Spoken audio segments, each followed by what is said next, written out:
Henry Olsen, welcome back to Hidden Forces. Well, thank you for having me back, Demetri. Yeah, this is like the 15th time you and I have spoken in the last few weeks. No, that's not the 15th time.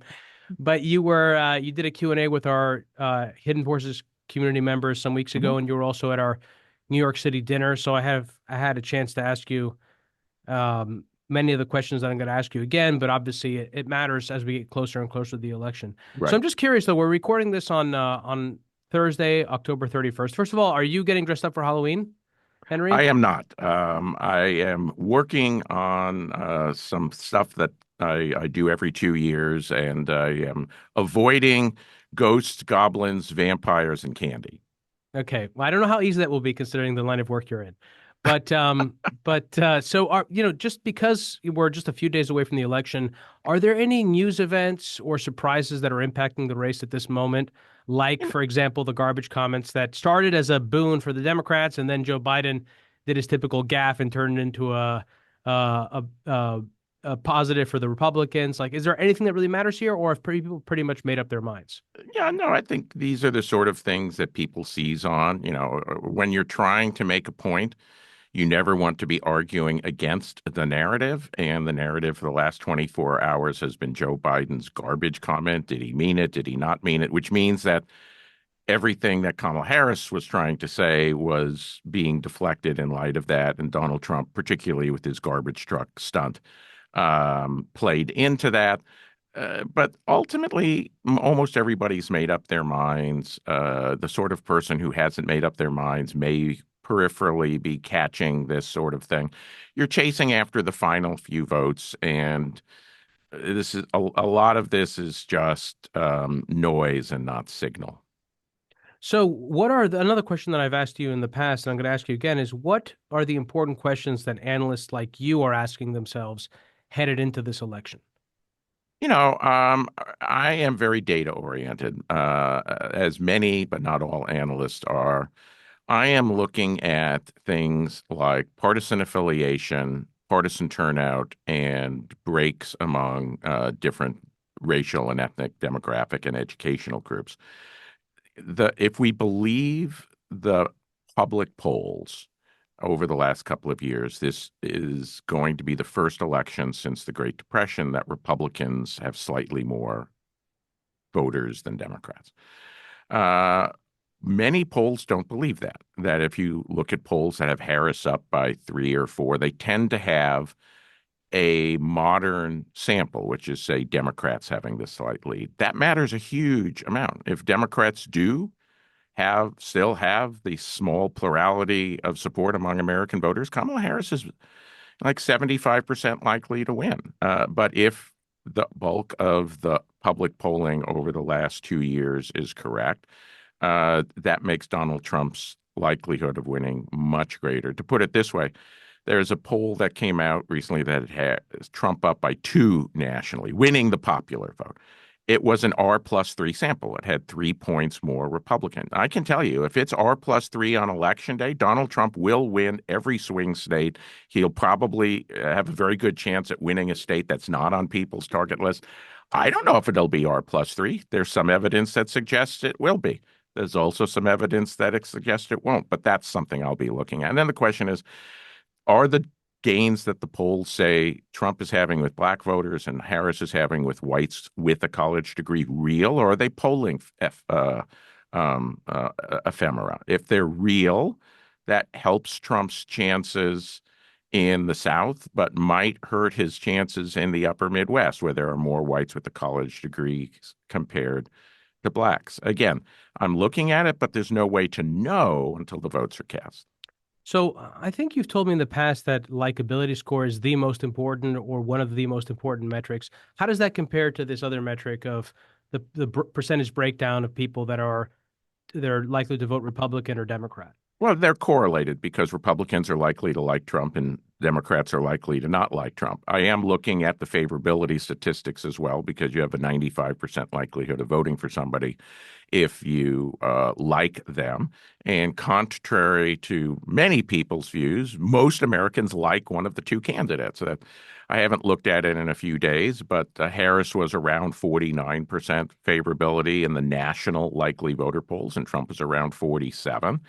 Um, and that suggests a Harris 2-point lead nationally. Obviously, where tenths of a point matter, it could be it's a 1.6 lead that rounds to 2, or a 2.4 lead that leads down to 2, and those things matter, but I can't know those because I don't have that granular level of data. Um, but they are impacted. If you have a D+2 sample, Harris is probably at 50 or above favorability, and Trump is probably at 46 or below. That would imply a Harris win of 3 or 4 points. Well, that is a function of your sample composition.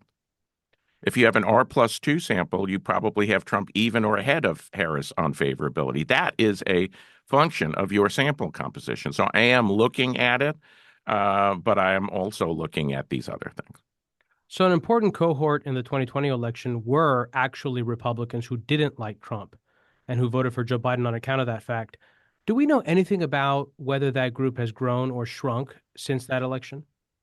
So one of the things that I do to get beyond having to choose between polls as to write is you often find that poll may come out with very different answers, but with very large subsamples like partisan ID, like male female, they'll actually come out pretty similar, within the range of error. So I have computed the averages of these things by partisan, and what you find is that there are slightly more people who say they are Republican who will vote for Kamala Harris than who say they are Democrat who will vote for Donald Trump. B, that number is not significantly different than it was in 2020. So the answer is it exists. There is no evidence that it has grown. What about excitement and energy around both campaigns? That plays some role in terms of turnout. What do we know about? Well, I mean, I think we have a pretty good idea that Trump voters are pretty energized. That seems to be less the case for Democrats. We don't quite know how big of a deal it's been. I think there's been some concern about whether or not people within the African American community are energized, which explains some of the media and campaign stops that the Harris campaign has done. But can we say anything about this definitively? Definitively, no, but there are 2 points of data and they're in conflict. If you look at public polls, they will tell you that Democrats are as or more excited about voting and about Harris than Republicans are about Trump. If you look at the early vote data, what you find is the opposite, is that compared to previous years, Democratic turnout is down, even accounting for the smaller number of Democrats. And in African American communities, pretty much everywhere you look, the number of early votes is significantly lower than it was 2 or 4 years ago as a share of the early vote in that election. Now, it may very well be African Americans are going to vote on Election Day. But what we can say is they're not enthusiastic enough to be voting early, whereas Trump voters and whites with a college degree are enthusiastic enough to be voting early. So again, it's a little tea leaf to look at. Those numbers are real, unlike the polling numbers, which are estimates of stated sentiment. These are what economists call revealed preferences. You can tell someone you're enthusiastic, but if you actually don't go up and vote, what do you really mean? So these are things we know as of Thursday, October 31st. Again, maybe they all come out and vote today, tomorrow, Saturday. Things can change. But as of today, it is clear from the early voting data that Republicans are more enthusiastic about voting early than Democrats who are not whites with a college degree. So just to clarify, the way that we're assigning party affiliation to early voting is depending on the districts. If they're Republican districts and there's more early voting, that the assumption is that there's more early voting among Republicans. And It so, depends on the state. Some states have partisan registration, and we can know, that, got it. in Nevada, for example, or Arizona, we know what the turnout rates are among registered Republicans and registered Democrats. In other states like Georgia or Pennsylvania, I mean, Georgia or Michigan, we have to infer it by relative turnout rates. And that's one thing with the African American communities. You can see areas with like Georgia records, it doesn't record partisanship, but it does record race.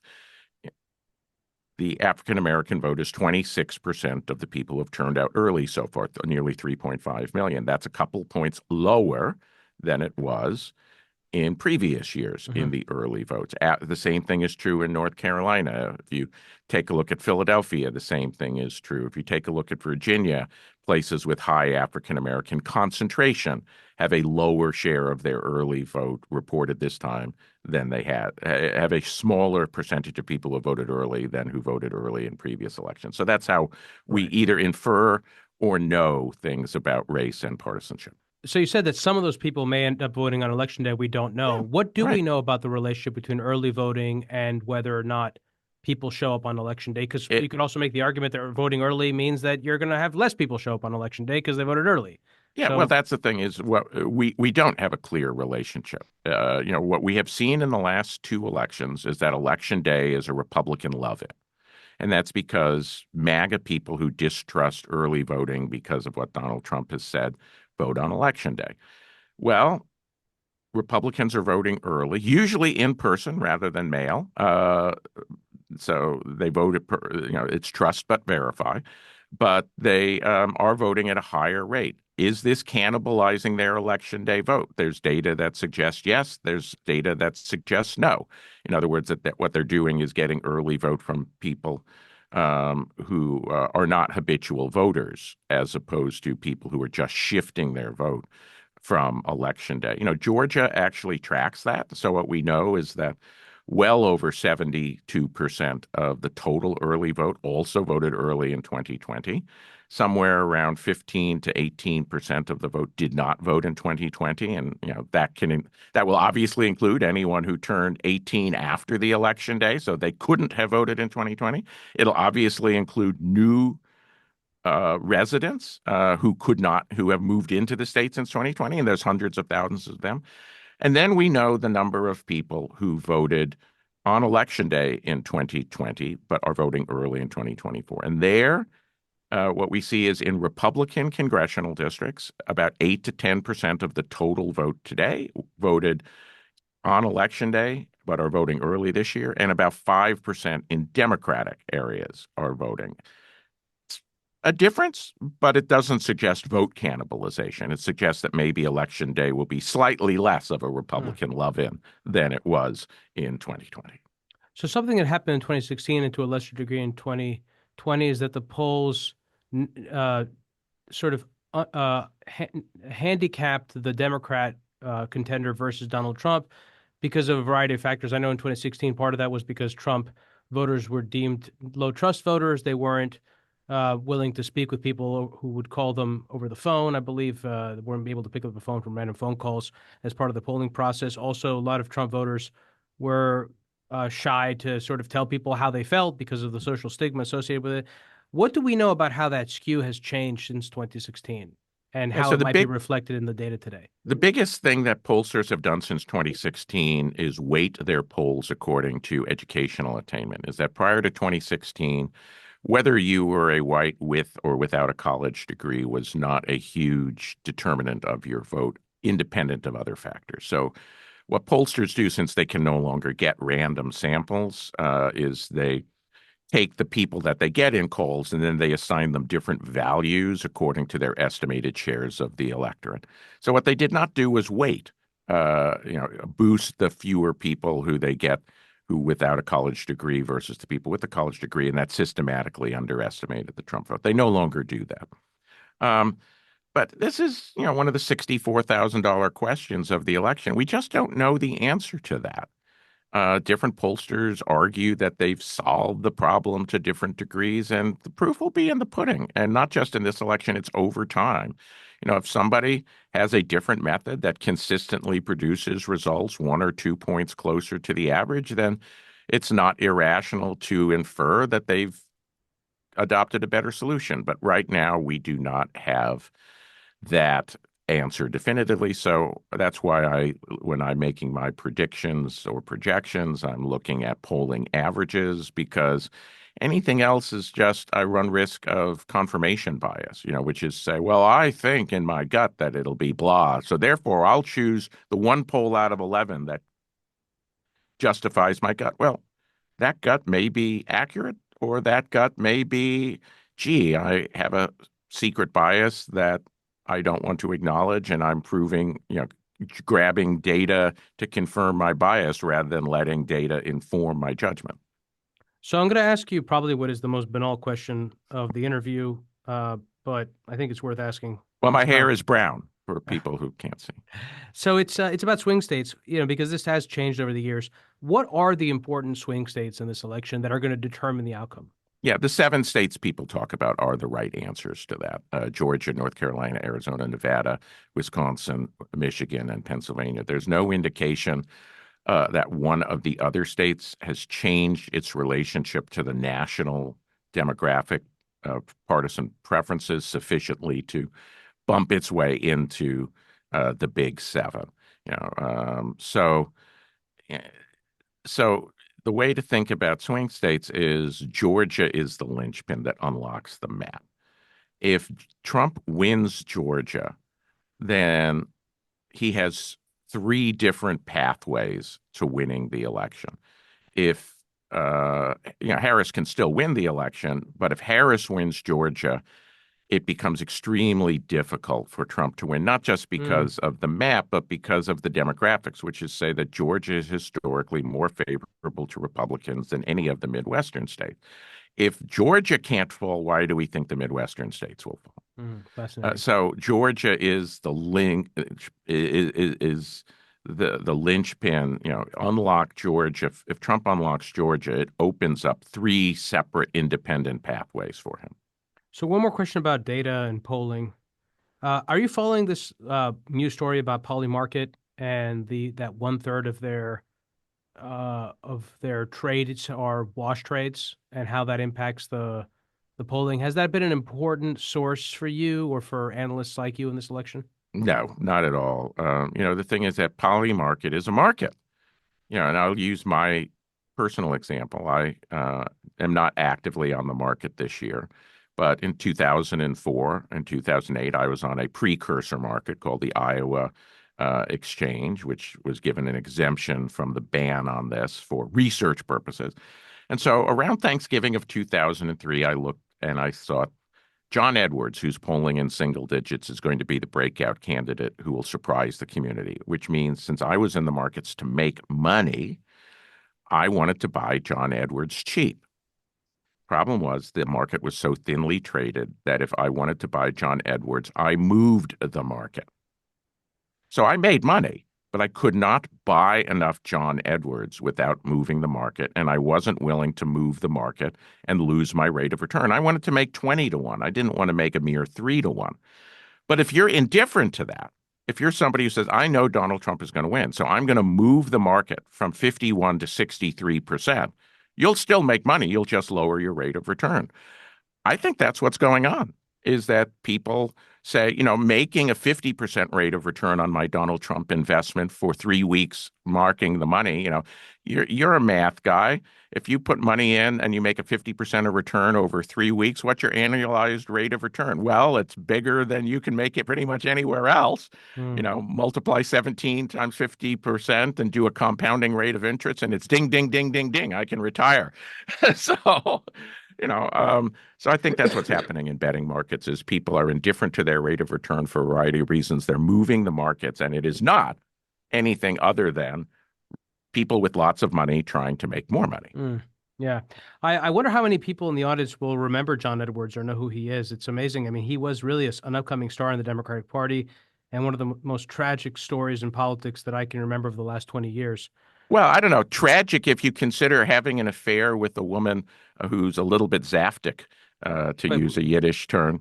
and while your Uh, wife is diagnosed with cancer, also, I mean, that was a really sad yeah, no, story. I mean that's the thing.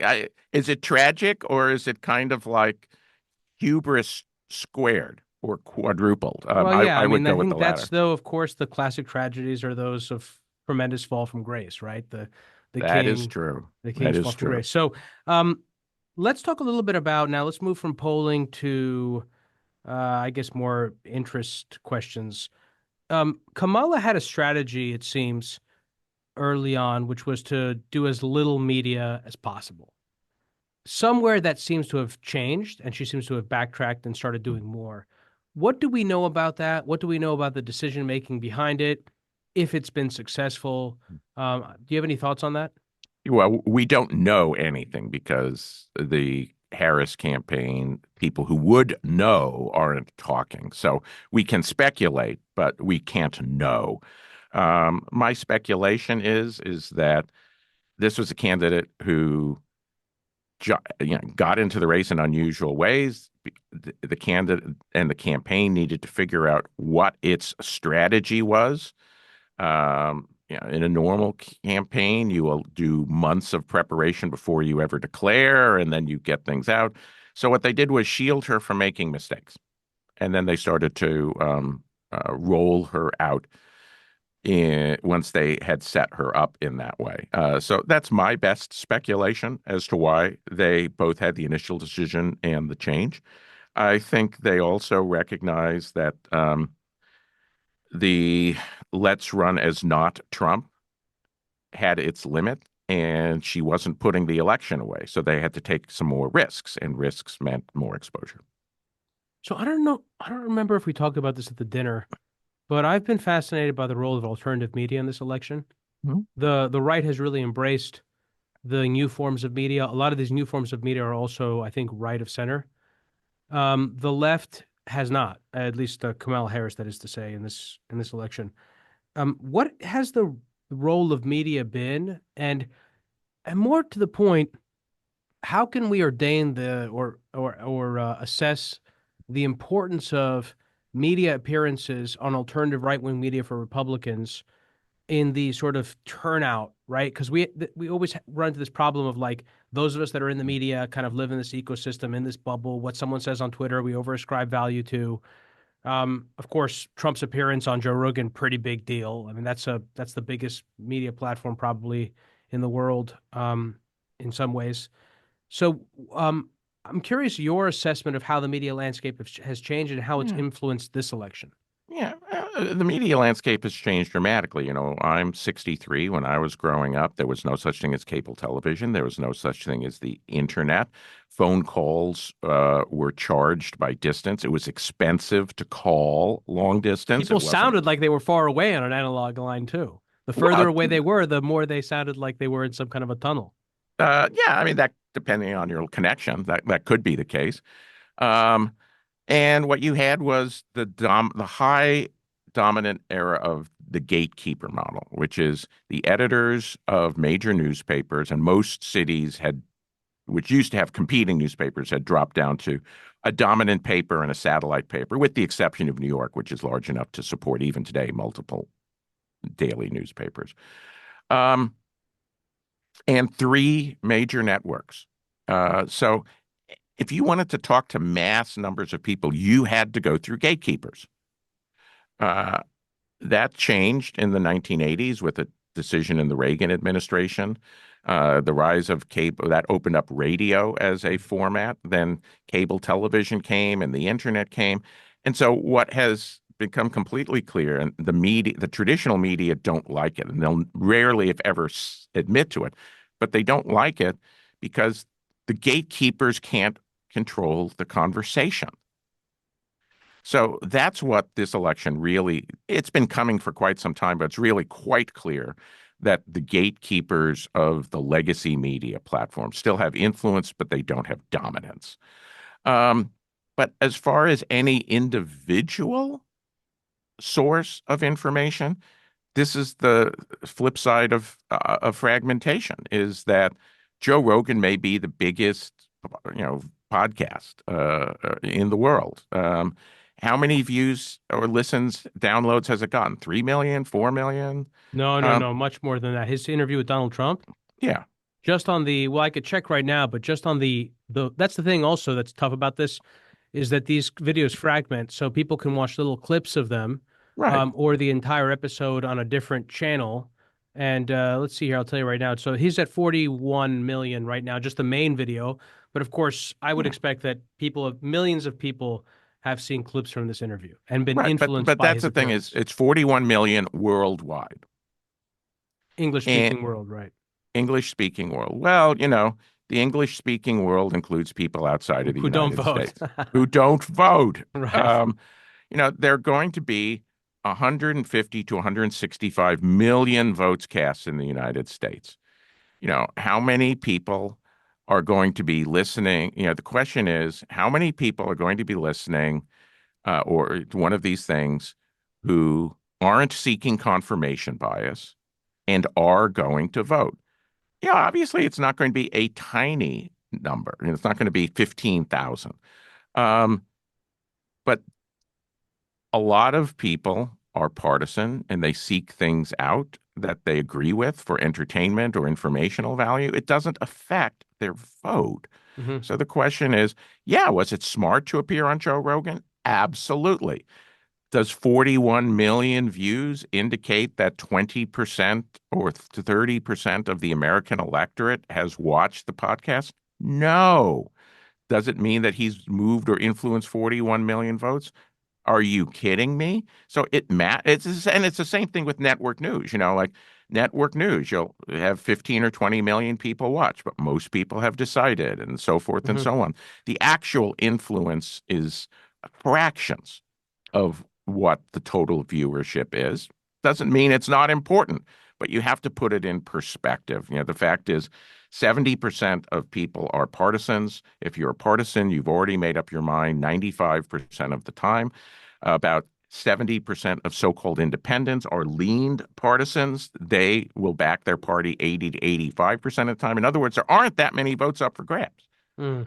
And then a third of America won't vote. So how many people will, and if you're not registered to vote, except in a few states with same day registration, you can't go and vote. So if you listen to Joe Rogan and you live in Pennsylvania and say, well, I want to go and vote for Donald Trump. Well, tough. The registration deadline's passed. You can't do it. In Michigan, you can. You have same day registration, but it depends on your state. So again, it's important. It is helpful, but you have to put it into perspective in light of what we know about human voting behavior and what we know about the statistics of who votes and who doesn't. So, given the fact that the number of votes that are up for grabs is so small, and that one third of the country doesn't turn out, does it make sense, dollar for dollar, to actually focus on raising turnout for politicians than it does on changing people's mind? Usually I would say no, because usually there's a larger share of people who have made up their mind. If you're talking about 5% of Americans who haven't made up their mind, that's much different than two. Um, but we're talking about a race where probably the number of genuine undecided voters is 2% or less. Let's go back to that favorability statistic. 49 to 47 equals 96. It may seem weird to some people, but probably 1% of Americans have. In 2016, 2% of Americans told pollsters they liked both Trump and Clinton. So there's going to be some overlap. So let's say 5% of Americans either don't have an opinion or don't like both candidates. We know that third party candidates and write-ins will get about 2 to 3% of the vote. So do the math. 95 minus 2.5 leaves 2.5 maximum undecided. In other elections, it may be larger, and then it is worth going after those people. At this point, given the closeness of the race, it is probably worth doing the things that energize your base while also having an appeal to those small undecided voters. You shoot for the overlap, but you don't focus on undecided voters to the exclusion of energizing your supporter base. One more question about the Rogan interview. Did you watch it? No.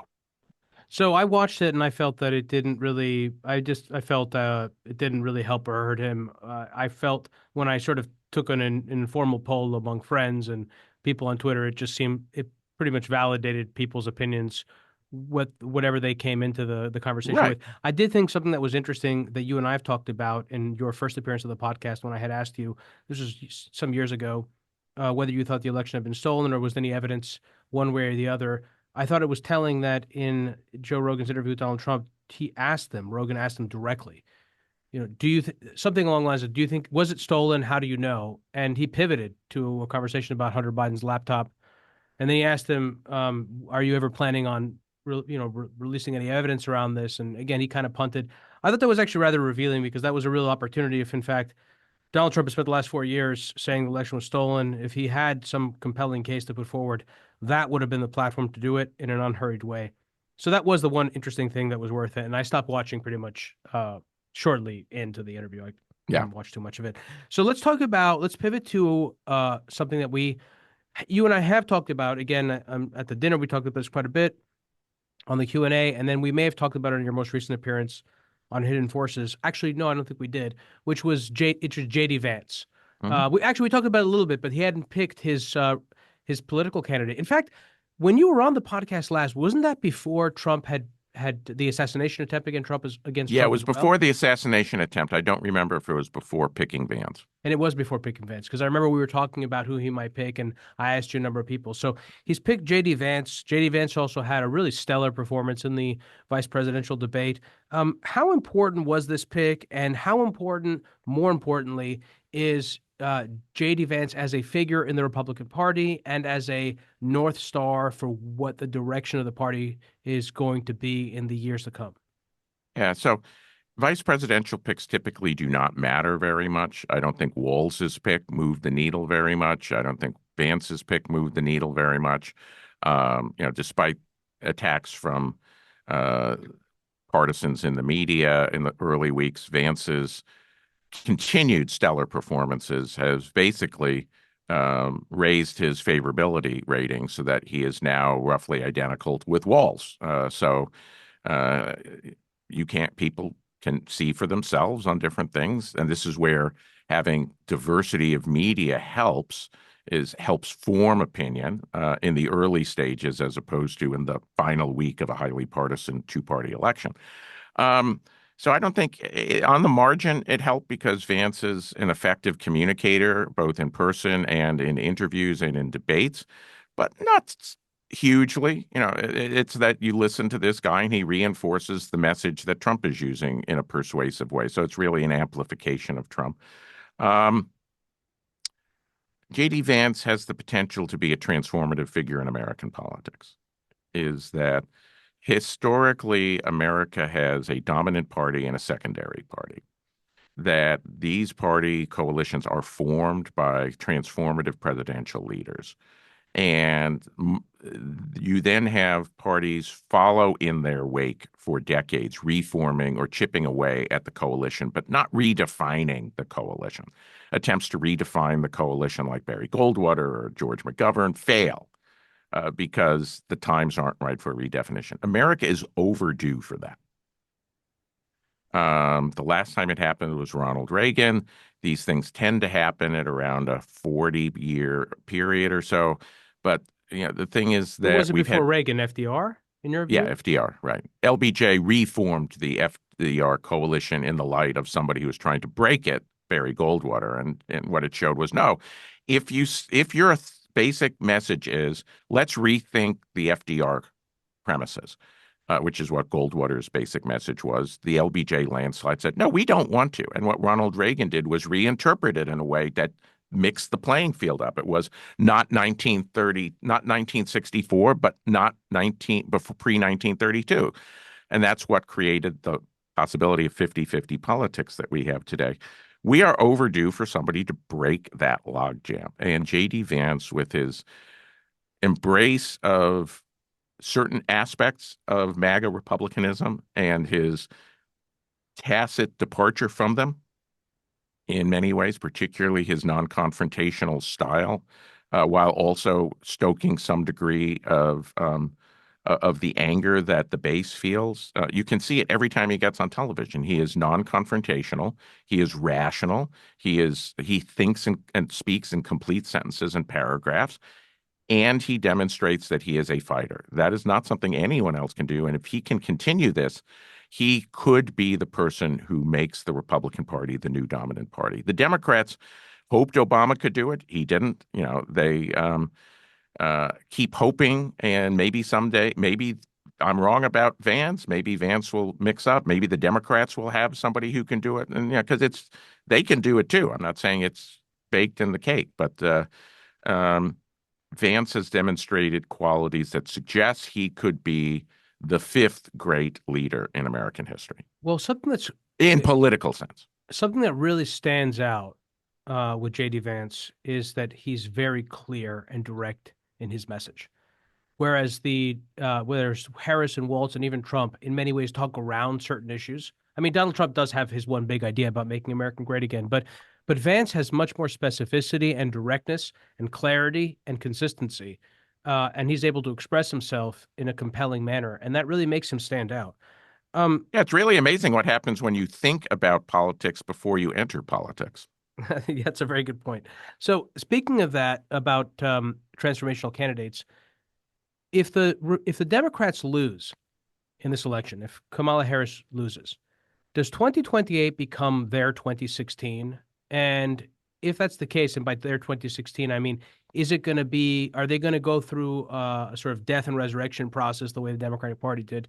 And obviously, you don't have a crystal ball, so you can answer that however you want or reformulate the question to make it answerable. Yeah. And then, if so, is that where we would expect to see the new Democratic Party emerge and a potential new Democratic leader come out of the party?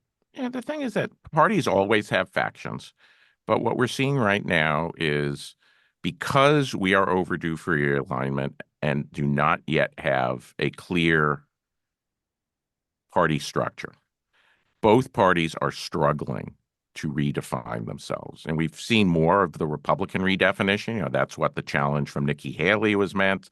And that kind of showed, no, actually, some form of alliance between religious conservatives and MAGA conservatives is the dominant force of the Republican Party. The old guard has been defeated. And then the question in 2028 after Trump will be whether Trump wins or loses. The question will be what will the form of that alliance take?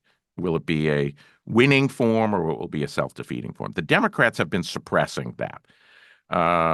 They have a left that, to Republican ears, it's like, why? You guys have been running the country. To the left, they think, that basically they've been shut out of American power for decades, and they want to run the ship. So what you're going to have is the bloody undercard of Democratic Party fights come out into the open, and you will have all flavors of anything from let's be moderate to let's be democratic socialist running, and let a thousand flowers bloom. There will be carnage, political bloodshed, political theater. Buy your tickets, get your popcorn, get the front row seat now. And I don't know which side will win. I don't know how it'll come out. A lot of this is dependent on circumstance, dependent on candidate quality, dependent on a whole lot of things that you can't know 4 years in advance. But what you can see is the tension building, the tension building. It's like the energy building up underneath a fault line that eventually produces an earthquake. It would be fascinating to see how this metastasis of woke ideology, DEI, all this stuff, how this evolves if they do lose, and do they extinguish it from the party? Do they kind of go through a witch hunt to get rid of it, or does it firm in? I'm not sure. That is the single thing that I would be most fascinated to see. Um, I had one more question. I cannot remember now what it was, so I'll pivot to um, the next one, which is substantive policy differences. And actually, let's just talk a little bit about Trump here. Let's assume that, actually, I remember what it was, and this is my question. My question was, in terms of, this election being very close, I've even heard you suggest that it could be closer than the 2000 election. The 2000 election is the famous election with the Florida recount. What if it were that close, is there a state in which you would expect to more likely see a recount, or the state where the election would be closest? Which state would that be? I mean, is that something you can answer? And I'm just curious, like, what would you expect to see in this country? How would that play out? Like, what does that look like for people that haven't quite thought it through? So, I think given what I said about Georgia is that if Trump wins Georgia and North Carolina, then he has three separate routes to the presidency.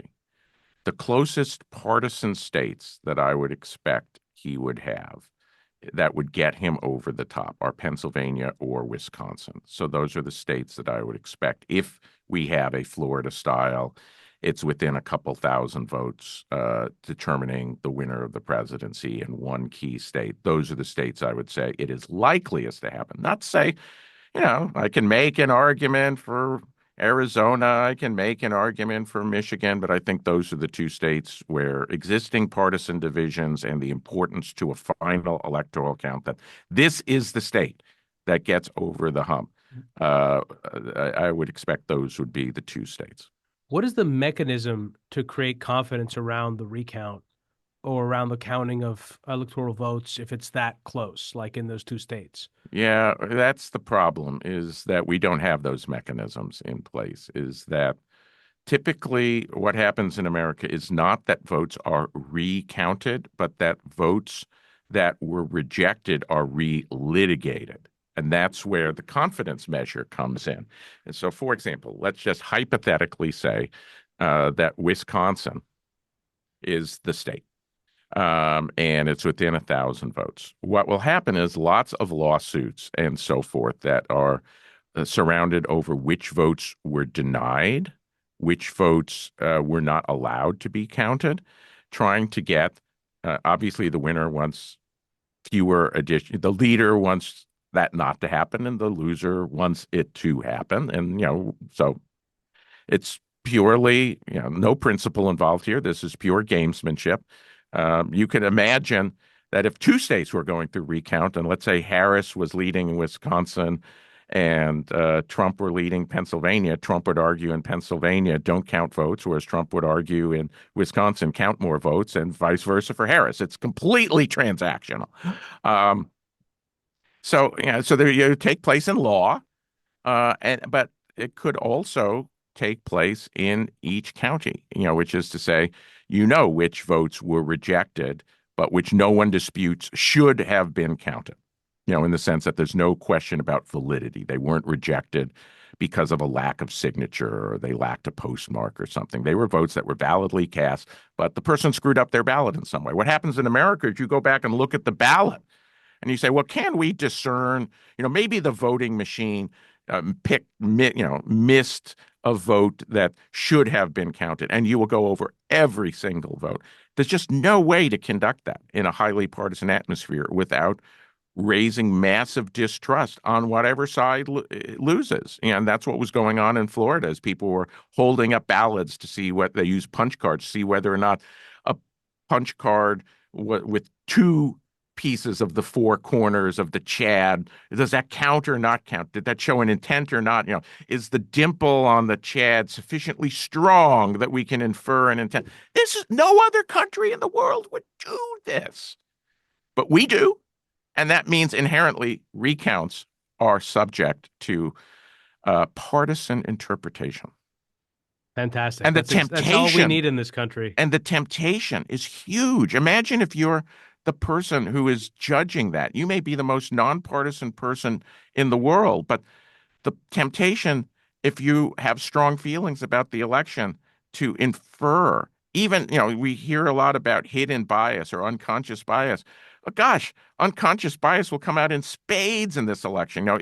Is the mark that has 2/3 of the oval filled, but a little bit outside? Do I think that's an intent or not an intent? God, I think St. Thomas Aquinas and Confucius would find this difficult, and I think normal clerks in Marathon County or Sawyer County might find it intolerable. Well, I know what podcast I'll be listening to if that happens. It's called Beyond the Polls, because we will quite literally be beyond the polls at that point. and it'll all be in the vote in the counter's hands. For people again that didn't hear the intro, that's Henry Olsen's phenomenal podcast. So, Henry, one of the other things we talked about at the dinner, which was about the impact of the election on the economy and national security, was Trump's economic policies. And two of the most important ones are on immigration, specifically this idea that not just stopping the stopping further immigration, illegal immigration across the border, but actually mass um, deportations and also tariffs. Let's talk about immigration first. What do we actually know? I mean, there's been a lot of just a lot of signaling, a lot of different comments made. It's unclear. Most people are really unable to assess what Trump is going to do when he is in office. So if he is in office, so if he were to be elected, what would that mean for immigration and for mass deportations? And what can we infer from his statements? Yeah, well, we can infer that he will be serious about shutting the border. All the Biden era executive orders that allowed for people to be admitted in a provisional way pending an asylum appeal will be repealed as quickly as possible. Trump will deploy additional resources to ensure that more of the border will be patrolled more adequately. So we can expect the flow across the border to maybe not flow to a trickle, but dramatically drop. Um, but as far as deportations are concerned, we don't know. Well, we can infer is that they will come up with a serious, executable plan to do as much as possible. And beyond that, we can't know. They haven't published a specific plan. They probably don't. They've probably been working on one. But I think what we can infer is a serious intent to devote resources, time, and attention to it, but we can't know its scope until after he's elected. So what about tariffs? Trump has, I think, suggested or stated that he wants to impose 10% across the board tariffs and 60% on China. Um, any idea sort of how serious he is on that? Who his transition team Yeah. includes that we can infer? Well, I think he's completely serious. He certainly has many people in his orbit who are knowledgeable about this topic and are 100% behind him. It'll be interesting. The president's ability to set tariffs depends on a couple of laws that delegate him the ability to do that, either for national security reasons or for um, uh, competitive impact reasons, which is to say, finding that the nation who is being punished engaged in dumping of goods or services below cost, and the tariff can then be justified. All of these things are litigatable in court. You should expect those to be litigated. Particularly like it's one thing to say the president is saying that a country that is generally opposed to us in foreign policy and is recognized as the only military threat to the world, there's a national security threat to allowing them to dominate the economy. That Seems like a reasonable argument. brings a reasonable argument. Rings reasonable. Switzerland? We should put a 10% tariff on Switzerland for national security reasons. I think there's a real possibility that even the Supreme Court would say, hey, we undid Joe Biden's environmental policy, saying that these were an overreach, that this is what Congress should decide.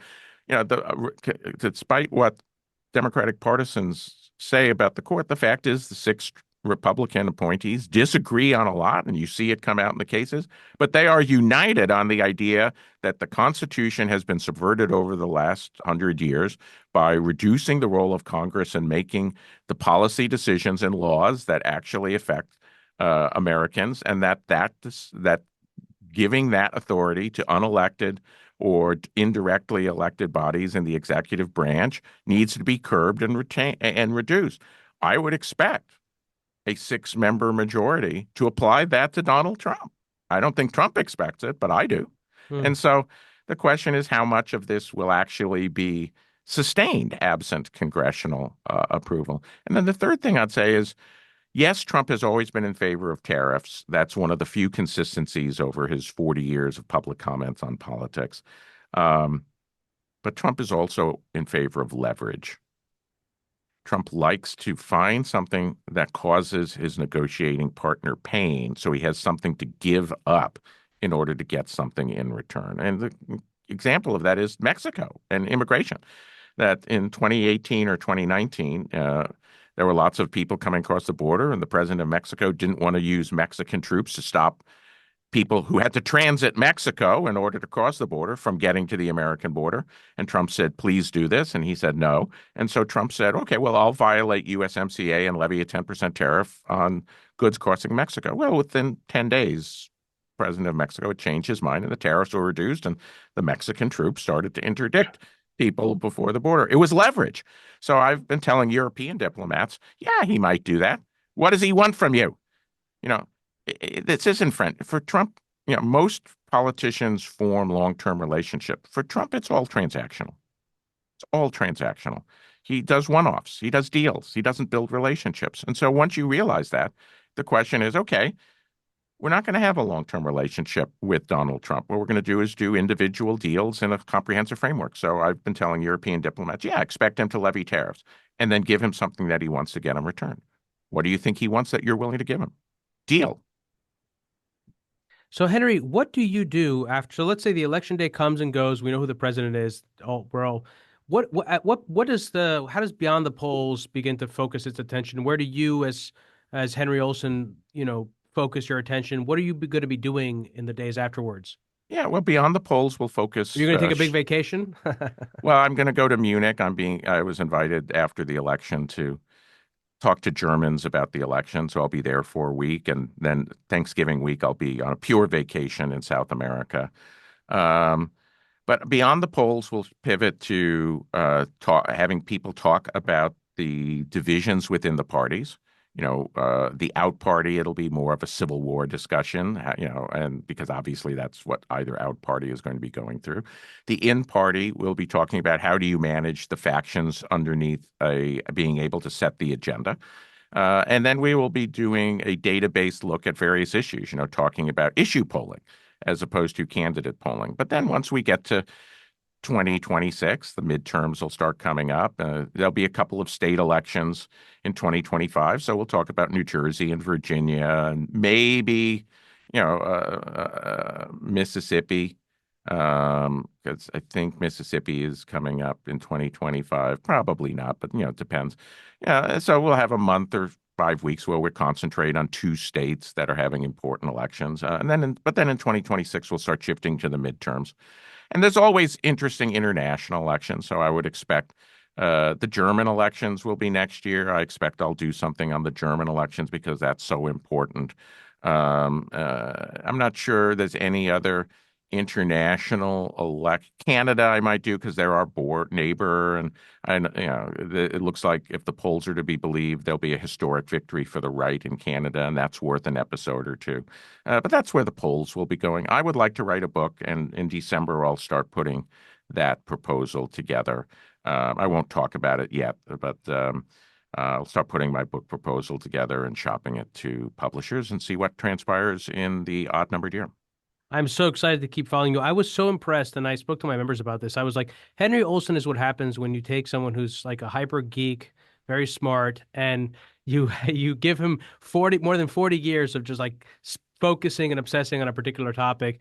Your knowledge of politics, it goes beyond the United States. I was so impressed. We spoke about at the dinner, we spoke about Greek political coalitions and Greek politics, and your understanding of that was just so surprising. We talked about Argentina, we talked about Germany. So I highly recommend your podcast on this podcast and when I speak with people. So everyone should go check it out. Again, thank you so much, Henry. This was really wonderful. Thank you for having me back, Demetri.